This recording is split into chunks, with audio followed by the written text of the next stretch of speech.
Today in our series of meal preps to lose weight and gain muscle, we're making a Korean shredded beef with 502 calories and 38 grams of protein. Besides being extremely flavorful, the only work you'll have here is putting all the ingredients in the pressure cooker and waiting for it to cook.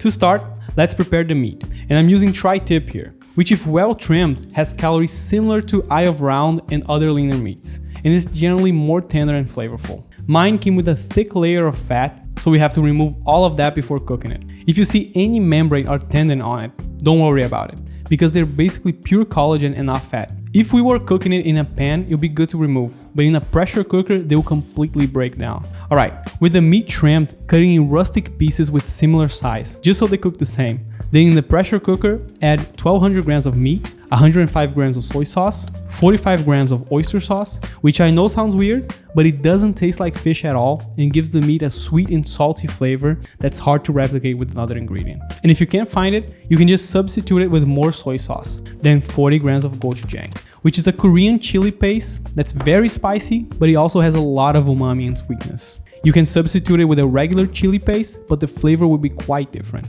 Then add 45 grams of sugar-free ketchup. And its role here is to complement the umami and sweetness from the gochujang without adding more spiciness. Then 45 grams of honey, 30 grams of rice vinegar, 6 grams of grated ginger, no need to peel it, just use a fine grater like this or this style, 12 grams of grated garlic, and 30 grams of cornstarch. Mix everything until the cornstarch dissolves and take it to the pressure cooker. With this electric one, just set it to stew or leave it for 1 hour and a half. If you're using a regular pressure cooker, remember to bring it to pressure on high heat, then lower it to minimum. The idea is to barely hear the whistling from the cooker.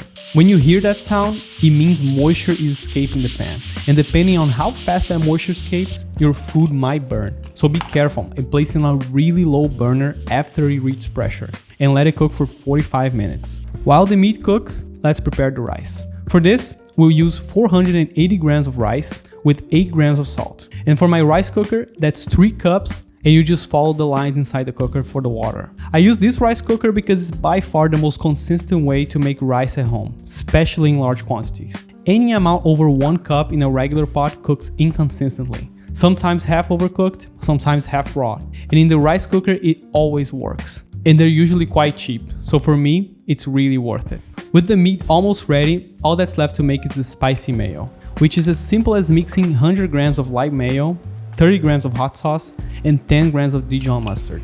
Mix well, and now it's time to serve. Divide the rice, meat, and mayo equally into 8 meal prep containers and finish with green onions and toasted white sesame seeds. And then it's time to taste. Oh. The meat just falls apart when you bite into it. No long fibers, and for the shredded beef, it's really juicy. But the best part is the sauce. It has all the flavors that the human mouth craves, and it complements the meat beautifully. And if you like this video and want more carefully tested and explained diet recipes to get it right for the first time, check one of these videos out, and I'll see you there.